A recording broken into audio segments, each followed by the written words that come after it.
So for this week's What Now moment, I'm joined by my good friend Sam, who is the founder of the Urban Wild. I'll let her explain more about what that is, but I just wanted to let you all know that I've known Sam for the past year, and it's something great to see her grow into the founder that she is now, as well as all of the big moves that she's making, and she was very excited to do her What Now moment, as you can see her smile. So I wanted Sam to kind of share your moment, as well as talk about how you conquered that moment, what you went through that moment, what made you think of that moment, and any tips that you have like moving forward. Yeah, absolutely. My name is Samia Lemfadli. I'm the CEO and co-founder of the Urban Wild. We're on a mission to try to change food for good by using technology and integrating it into our agriculture infrastructure. We do this through job training and workforce development programs, as well as educational programs for free to underserved communities, starting in Brooklyn and the Bronx, and we're launching our first program this summer. I guess my What Now moment came from being in this ideation phase for the Urban Wild for several years. I came from a single parent household, from a mom who's a first generation immigrant, came here from Morocco, and I saw how much we struggled to kind of make ends meet and make sure that there was always food on the table, and I just don't want that experience to be the same thing that the next generation has to deal with, and I want to equip them with better tools. So I was dedicated to this for several years, and just researching and learning as much as I could about technology and agricultural infrastructure, so we can start to make a difference. And at the time, I was actually I was going through a web development boot camp to learn how to code in the Bronx. And this was right around the time that Trump was elected. And he had, talked a lot about doing a lot of different initiatives that were extremely racist and bigoted. And I was really hoping that he was just kind of a talking head that wouldn't do anything. And then he instituted the Muslim ban, which was like one of the first things he did. And so it was a really big wake-up call, but that day I went to class and I was just fully in tears, just feeling like betrayed by my own, systems and government. I just lost full faith in it.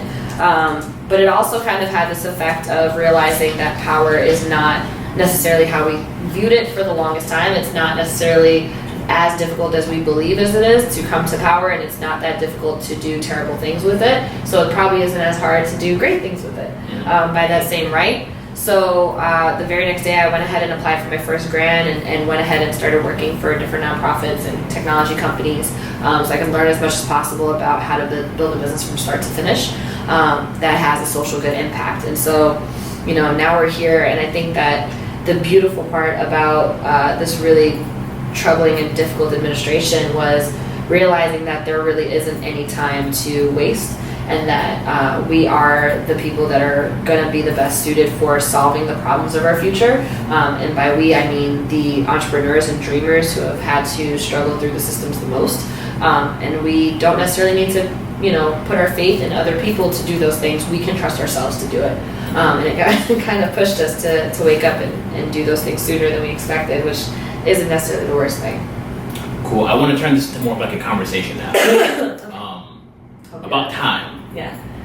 So for instance, for me, like I took a long time to get this going. Yeah. But how crucial is it to just act on what you're doing rather than just thinking about it? Like in your case. It's huge. So there's like a saying, like, you should start today because you'll wish, if you wait, that you would have started today. And I think that that's the truth. I've seen so many opportunities, whether it's from entrepreneurs or from nonprofit founders or from people that are trying to just better themselves, where they wait and they don't believe in themselves, they don't take that leap of faith, and they kind of start to believe that it's happening for them somehow. You know what I mean? Like they start to believe that the universe is making that happen for them, and in reality they really do need to make that first jump and take that initiative, and trust that they can take that kind of risk and invest in themselves, and that it's a way better use of their time than anything else. And so even if that means that you are willing to fail, so that's the biggest thing. I think that if you're gonna jump a little sooner than you wanted to, or you feel comfortable, that's not a bad thing.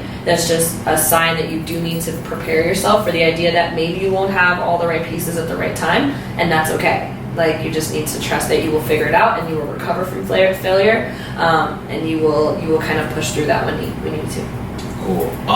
So I just want to kind of give you a chance to hype yourself up also. Oh, Lord. Can you let us know about what's happened since the Urban Wild started? Yeah. I mean, I know, but I want everybody else to know. Okay, yeah, absolutely. So we launched our website. Mm-hmm. We created our first disruptive technology product called PlotBot. And we're actually going to be going into beta testing very soon. But essentially what it does is it monitors the health of a greenhouse system on several different metrics that are typically found in very expensive environmental systems. And so the reason why that's really important is that in commercial farms, it's important that you have technology tools that are able to monitor how your plants and how your farm is doing. And without that, it's a very good likelihood that your plants will fail and you lose your investment. So what we did is that we kind of constructed it out of very affordable materials and very accessible materials in a way that it's way more affordable to be able to purchase and implement, and easier to actually use and manage, which is great because I've seen like some of the other systems out there be very difficult and challenging. And then we've also launched our first two programs, which are starting off this summer.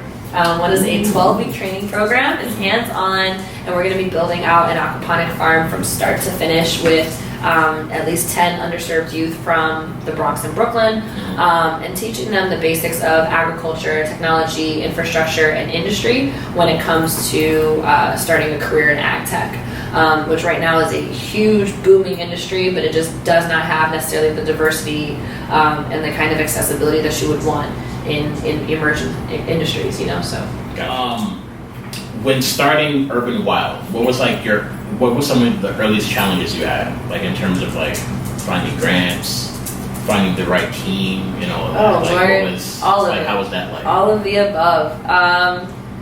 When we first started, I definitely didn't know how to utilize my network. I didn't know how to ask for the right things, and I didn't know how to necessarily research the way to structure and ask for a specific person. So I would end up going into an interaction with somebody thinking like, oh, I need your help with coordinating an event, when in reality I need your help with structuring a grant. So that was a very hard lesson to learn, because I figured out that I was misusing my resources often early on, and then I had to kind of pivot and be like, okay, how do I take a step back, take my time, and kind of analyze and assess what's the best use of this person's time and my time. So that was a big learning experience.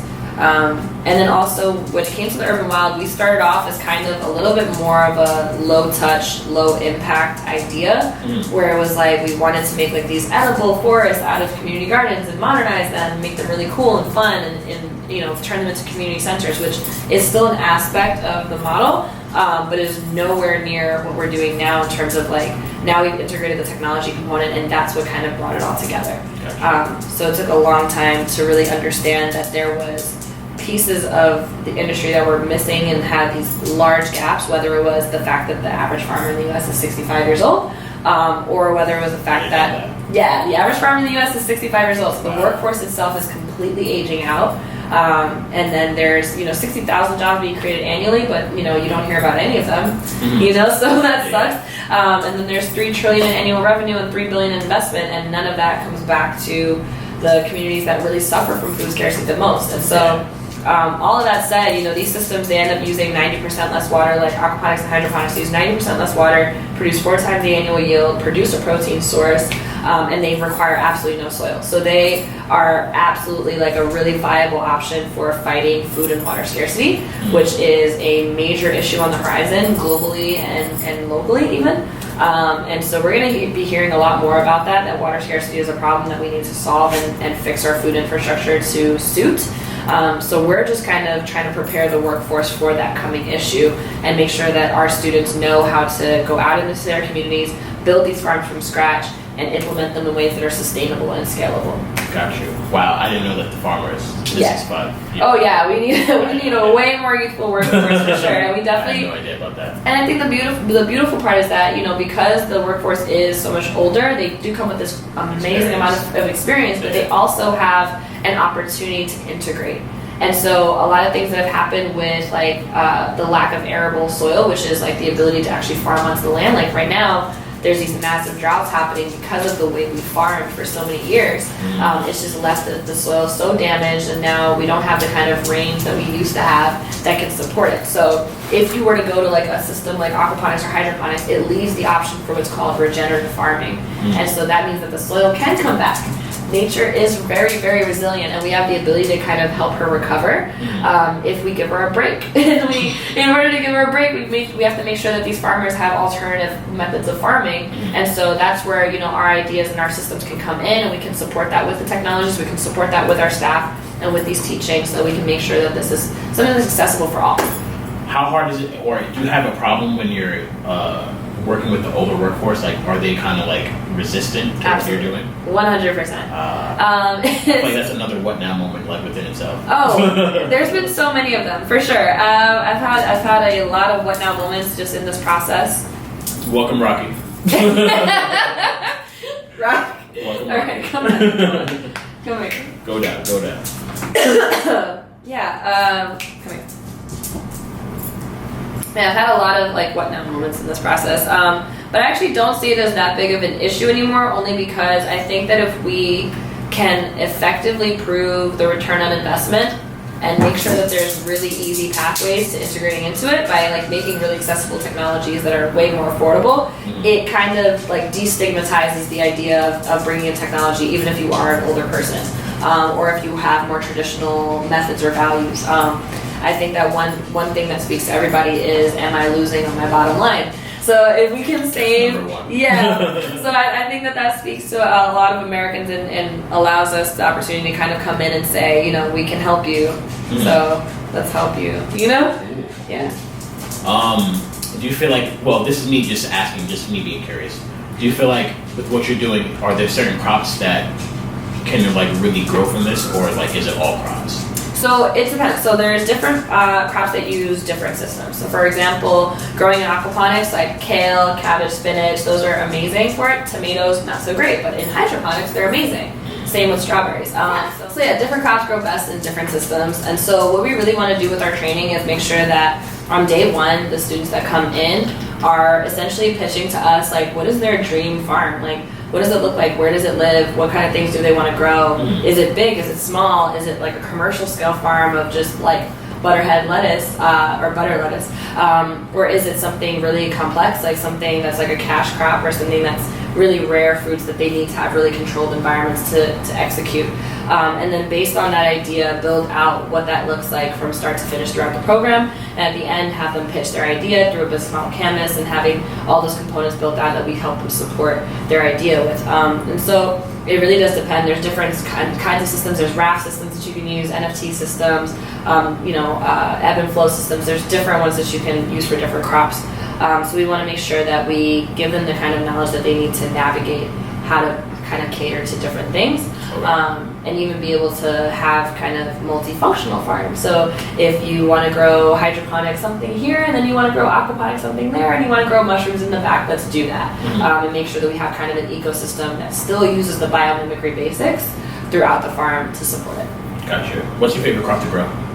Kale, for sure. Kale. Just because I really love kale. Like, I don't care how corny it is, I love kale. Okay, cool. It's great in smoothies, it's great in juices, it's great for you. I'm just like, oh. Hashtag stand to prove. Literally.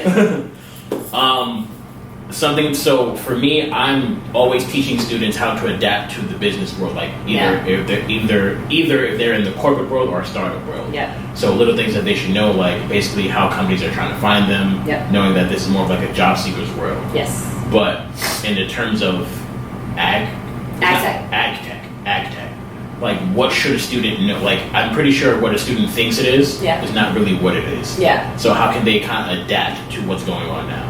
I think understanding that the industry itself is growing and that it's not really fully figured out. That's the beautiful part. It's kind of an emerging industry in and of itself. And there is a lot of repetition in terms of the products and offerings that are out there for like agronomic intelligence and like drone technology, but there's really cool things that we can do outside of that, and really like fun, products and services that we can build out that do still integrate technologies, like blockchain, like IoT, and having systems that are supported by technologies that aren't necessarily like food delivery systems, because that's really the most popular form of ag tech platforms. And so there's really like farm to table. Yeah, exactly. And there's a lot more we can do with that that is supported by technology and like kind of propped up by it. That the students can kind of be the owners of and take ownership of that ideology. But really just the basics of it is taking like the traditional sense of soil farming and adapting it to a more modern closed loop system. And whatever that entails in terms of supporting the infrastructure behind it and the operations behind it, that's ag tech. And so if you know how to integrate technology into that agriculture infrastructure, we can essentially optimize these systems and improve them. So I think that the best thing for a student to learn is how to, number one, identify a problem and how to not stop until they find a solution for it. Gotcha. So I think that's the biggest thing. And I think that a lot of companies are looking for those SEL skills, the social emotional learning skills, that allow you to have that growth mindset, have that ability to identify a problem, which I think agriculture in and of itself and farming teaches you from start to finish.